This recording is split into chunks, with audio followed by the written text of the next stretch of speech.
white people are dying, and if you don't care about that, I don't know what's wrong with you.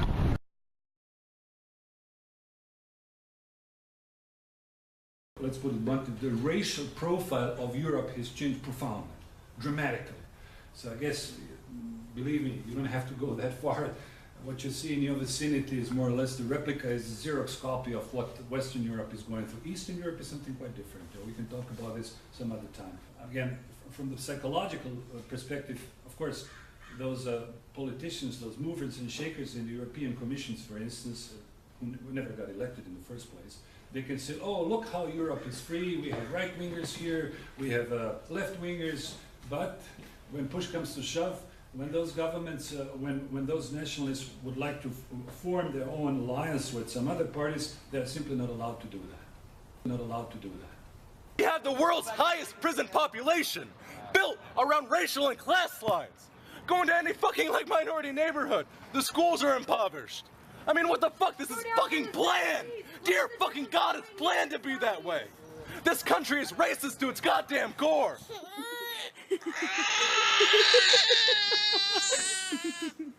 Naughty mummy.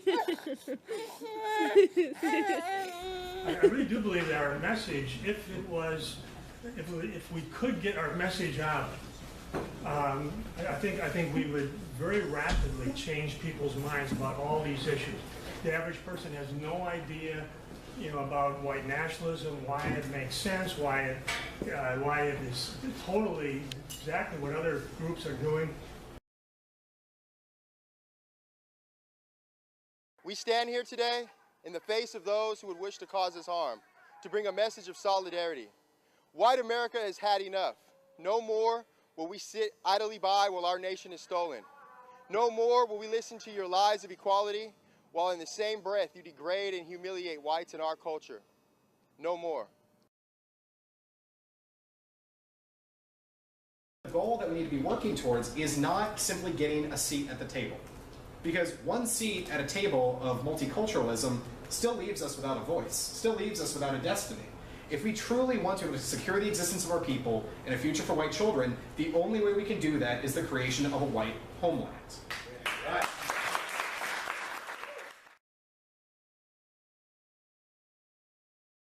We need to go out and recruit our people, because when we get these little groups together and we bring someone in, the cogency, the correctness, the propriety of our views will prevail.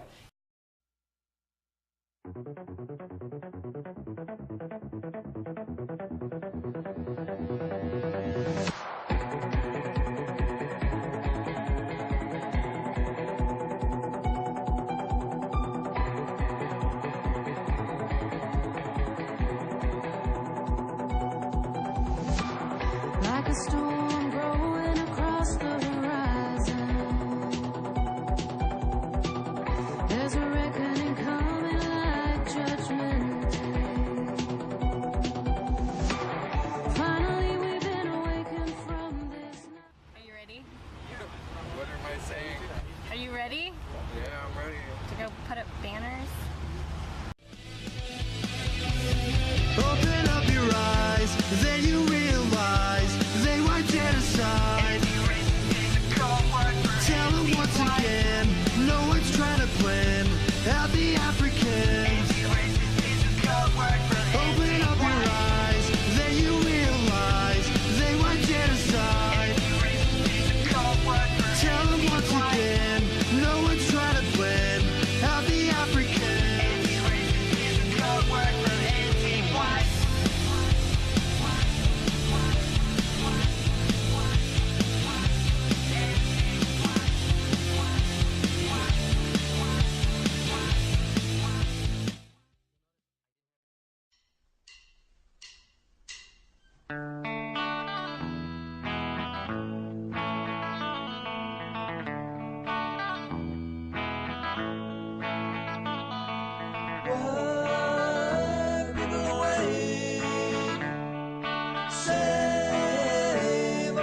to you. Thank you for all your hard work and loyalty, and sorry those cocksuckers mowed you down like that.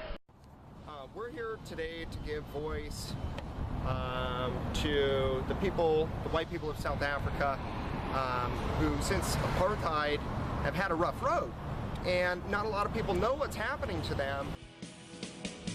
I wanna tell you about South Africa and the so-called fight for freedom, the much praised black resistance, and the communists who lead them. This is a pamphlet that we passed out outside of a movie theater in Portland, Oregon. It was the only movie theater in Oregon showing Mandela, A Walk to Freedom, which has been released throughout the country on Christmas Day. The pamphlet essentially details what has become of whites since the end of apartheid, and most especially dealing with the plight of white farmers in South Africa, what is happening there.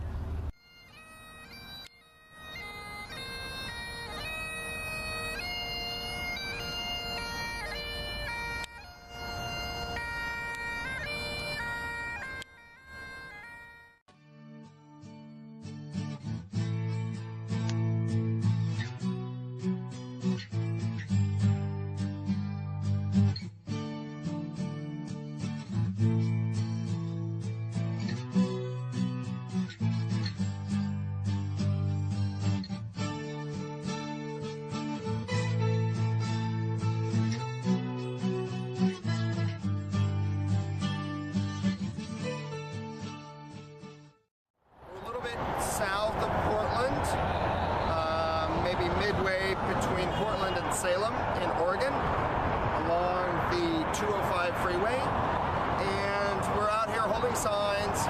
There's maybe 8 of us. This is the pamphlet.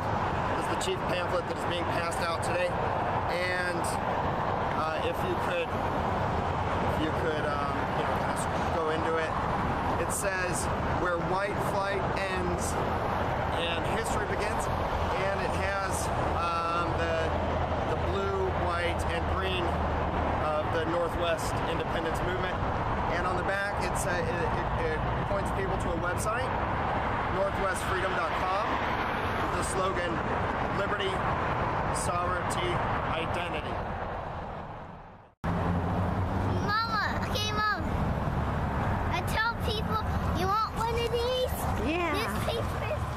Everything has gone completely to the dogs. They, the remnants, are the ones that will come back and build us a new society. You who value your heritage, you who want to preserve your race, your people, this beautiful world, and your legacy in the face of overwhelming odds, you who are not afraid to stand up and be counted as white, as pro-white, you are that remnant. And I speak to this remnant, this Nordic seed. Preserve your heritage, marry within your race and children, and have children and raise your children to be hardworking and honest in all of their dealings. Teach them to be upstanding and moral citizens, and to treat everyone in the entire world properly and morally and justly. And if you do that, if you wives, if you love your husbands, and husbands, if you love your wives, then we can work together and build a future that we do not now possess, a future that will entail having a white ethno-state. If you do this, then over time, all of the anti-white screed that is bellowed by those most admired most in this society, by the politicians, the poets, the professors, the actors, and the writers, that blather will fade into an innocuous hum. And we will rise again, and in the words of the man that the government hated, that was incarcerated and died in prison, David Lane, in his words, we will secure the existence of our people and a future for white children. Thank you.